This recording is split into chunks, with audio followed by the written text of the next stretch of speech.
Secretary of State. Listen to this.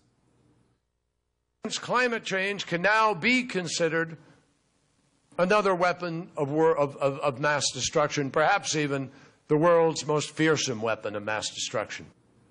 To which you tweeted this. You said, every American who cares about national security must demand Kerry's resignation. A delusional Secretary of State is dangerous to our safety. You misspelled Kerry, but that's all right. You fixed it later. So tell us why you think he's delusional and dangerous.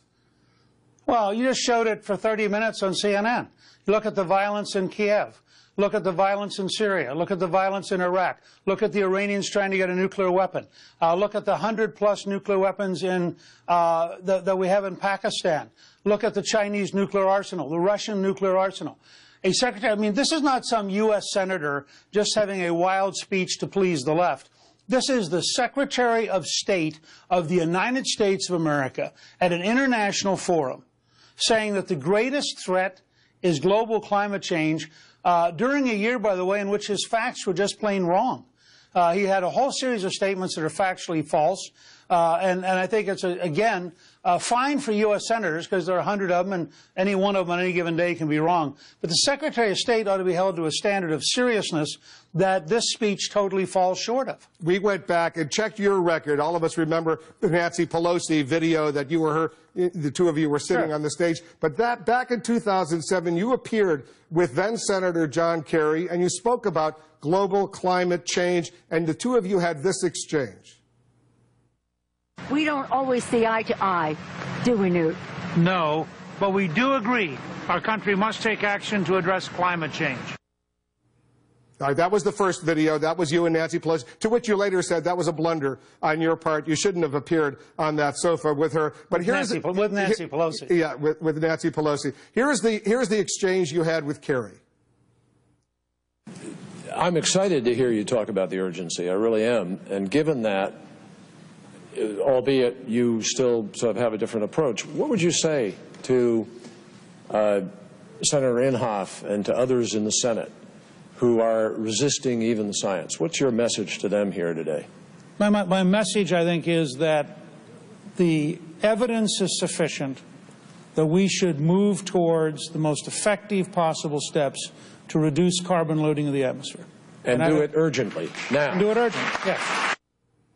And do it urgently now. So you still agree with Kerry on that point?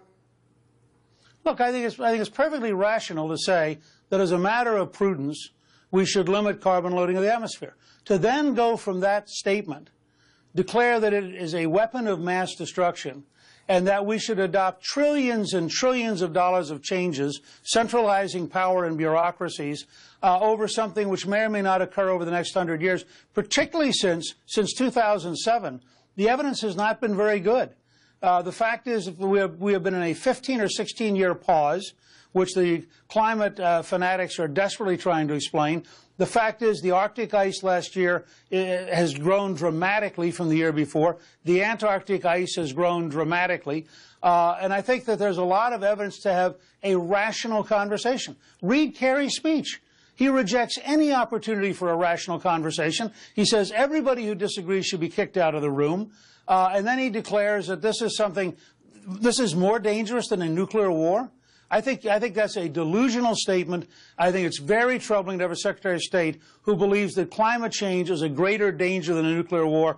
I am quite prepared to defend the argument that nuclear war is a far bigger threat to our society than is climate change. And I can't believe that we can have a Secretary of State who presumably is instructing the State Department to follow his speech, which I think would be a disaster for the United States. And so just to be precise on this point, because we're out of time, you still want him to resign because of those comments?